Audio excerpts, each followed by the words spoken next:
ফ্রান্সের রাজধানী প্যারিসের রাস্তায় ঐতিহ্যবাহী বাংলাদেশি খাবার ঝালমুড়ি বিক্রি করে স্বাবলম্বী হয়েছেন মোহাম্মদ সেলিম নামে এক বাংলাদেশি। প্রায় ৬ বছর আগে ফ্রান্সে পাড়ি জমানো নড়াইলের বাসিন্দা সেলিম গত ৪ বছর ধরে এই ব্যবসার সাথে যুক্ত আছেন। তার এই উদ্যোগ শুধু তাকে আর্থিকভাবে সচ্ছলই করেনি, বরং প্যারিসের বুকে বাংলাদেশি সংস্কৃতিকেও পরিচিত করে তুলেছে।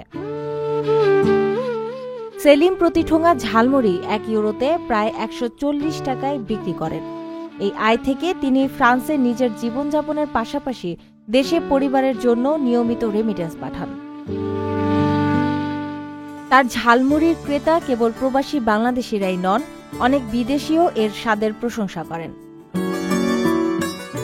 প্রবাসীরা জানান, ফ্রান্সে বসে দেশের ঐতিহ্যবাহী খাবারের স্বাদ নিতে পেরে তারা আনন্দিত।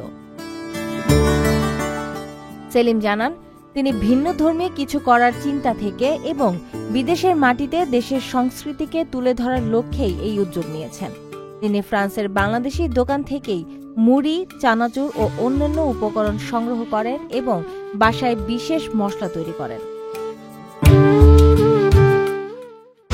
ভ্রমণের নতুন ঠিকানা SWT ট্রাভেল, বিশ্বজুড়ে ট্যুর, টিকেট, হোটেল এক ক্লিকেই। SWT ট্রাভেল, আপনার বিশ্ব ভ্রমণের বিশ্বস্ত সঙ্গী।